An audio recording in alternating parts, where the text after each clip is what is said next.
New Zealand series के लिए team India का ऐलान तो ईशान किशन की भारतीय टीम के 15 सदस्यीय टीम में वापसी। जी हां, आपने बिल्कुल सही सुना है। न्यूजीलैंड के खिलाफ में 11 जनवरी से शुरू होने जा रहे वनडे सीरीज के लिए भारतीय टीम का ऐलान किसी भी पल हो सकता है। और ऐसे में सबसे बड़ी और सबसे निगाहें अगर किसी एक स्पॉट को लेकर के है तो वो खिलाड़ी का स्पॉट है विकेट कीपर का। जी हां, बिल्कुल सही समझ रहे हैं, क्योंकि भारतीय टीम के लिए एक ऐसे विकेट कीपर बल्लेबाज हैं जिनका नाम है केएल राहुल, जो ऑलरेडी भारतीय टीम के लिए अभी हाल ही में साउथ कोरिया के खिलाफ कप्तानी करते नजर आए थे। विकेट कीपर बल्लेबाज की भूमिका में भारतीय टीम के लिए फिनिशर की भूमिका भी निभाते नजर आते हैं। लेकिन एक ऐसा प्लेयर जिसको कि 2 साल पहले टीम से अच्छे परफॉर्मेंस के बाद भी बाहर कर दिया गया था, उसकी अब वापसी होती हुई नजर आ रही है। ईशान किशन उस खिलाड़ी का नाम है जिसने हाल ही में टी20 वर्ल्ड कप और न्यूजीलैंड के खिलाफ टी20 सीरीज में वापसी कर लिया है। तो अब खबर यह है कि वनडे सीरीज में भी वापसी करने जा रहे हैं।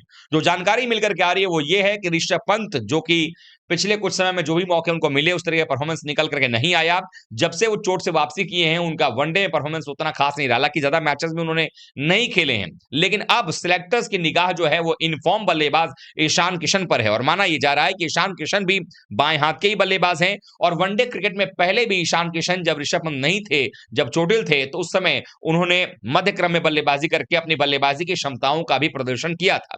ऐसे में सिलेक्टर्स को यह भरोसा है कि ईशान किशन नंबर 5 या नंबर 6 पर अगर उनको मौका मिलता है तो वनडे क्रिकेट में भी काम कर सकते हैं। ऐसे में बतौर बैकअप विकेटकीपर बल्लेबाज ईशान किशन को फिर से एक बार लाइमलाइट मिलना चाहिए और टीम इंडिया में मौका मिलना चाहिए। जिस तरीके से उनको बतौर बैकअप विकेटकीपर और बैकअप ओपनर के तौर पर टी20 में शामिल किया गया है, वनडे में ओपनर के तौर पर तो नहीं लेकिन बैकअप विकेटकीपर के तौर पर टीम में शामिल करने की बात होती हुई नजर आ रही है, क्योंकि ईशान किशन वो खिलाड़ी हैं जो ओपनिंग भी कर सकते हैं और विकेट कीपिंग भी कर सकते हैं।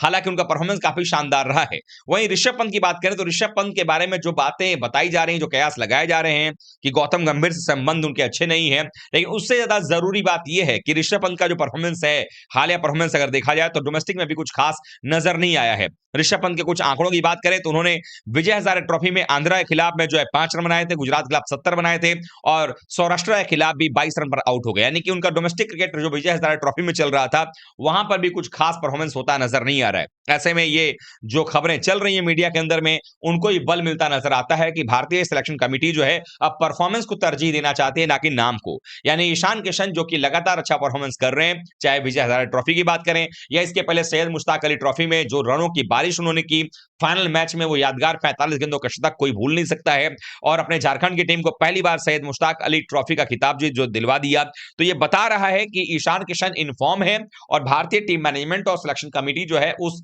इनफॉर्म प्लेयर का जो है वो कहीं ना कहीं फायदा उठाना चाहती है। जब भी मौका मिलेगा ईशान किशन परफॉर्मेंस करके देंगे और इसी लिहाज से भारतीय टीम के जो सिलेक्टर्स जब टीम चुनने के लिए बैठेंगे 3 या 4 तारीख को, टीम संभवतः 4 तारीख को आ जाएगी, ऐसे में माना जा रहा है कि ऋषभ पंत की छुट्टी करके ईशान किशन की टीम में वापसी करवा दी जाएगी और ऑलरेडी आपके पास केएल राहुल बतौर विकेटकीपर बल्लेबाज टीम में रहेंगे। तो अब देखना यह होगा कि ईशान किशन जब टीम में आते हैं तो उनका परफॉर्मेंस किस तरीके का होता है, क्योंकि ईशान किशन के लिए यह एक सेकंड चांस है। क्योंकि जिस तरीके का परफॉर्मेंस वो टीम से बाहर होने से पहले कर रहे थे तीनों फॉर्मेट में, उसके बावजूद टीम से बाहर कर दिए गए, चाहे जो भी वजह रही, लेकिन उनको टीम से हटा दिया गया था। जबकि उन्होंने टी20 में भी शानदार परफॉर्मेंस किया था, फिर भी टी20 से बाहर हो गए। वनडे में अच्छा किया था, फिर भी वनडे से बाहर कर दिए गए। लेकिन उसके बावजूद अब जब वापसी हो रही है तो शायद ये दोनों फॉर्मेट में उनका जो कमबैक है वो निश्चित रूप से उनके लिए बेहतर होगा और इसका वो फायदा उठाना चाहेंगे। और अगर इन दोनों जगहों पर परफॉर्मेंस कर दिया उन्होंने, अगर मौका मिलता है तो फिर आप ये भी मान लें कि टेस्ट में भी कहीं ना कहीं ध्रुव जुरेल का जो हालिया सीरीज गया है साउथ अफ्रीका के खिलाफ में, या उसके पहले भी अगर देखा जाए तो कहीं ना कहीं ध्रुव जुरेल पर भी दबाव बनना शुरू हो जाएगा, क्योंकि ईशान किशन टेस्ट मैच में भी वैसे ही निकाले गए थे जैसे दूध से मक्खी को निकालकर बाहर फेंका गया हो, केएल राहुल के लिए जगह बनाते हुए नजर आए थे। ऐसे में हो सकता है कि एक और मौका ईशान को वहां पर ही मिल जाए, लेकिन फिलहाल के लिए तो 2 फॉर्मेट में वापसी होती हुई नजर आ रही है। पहले फॉर्मेट में वापसी हो गई है टी20 में, न्यूजीलैंड सीरीज में वो रहेंगे और साथ ही साथ वर्ल्ड कप की टीम में चुन लिए गए हैं। अब बारी है वनडे की। आप लोगों को क्या लगता है, क्या ईशान किशन को वनडे टीम में मौका मिलना चाहिए या आपको लगता है कि नहीं, ऋषभ पंत को एक और चांस देना चाहिए? आपकी जो भी राय है कमेंट बॉक्स में लिख दीजिएगा। वीडियो देखने के लिए बहुत बहुत धन्यवाद।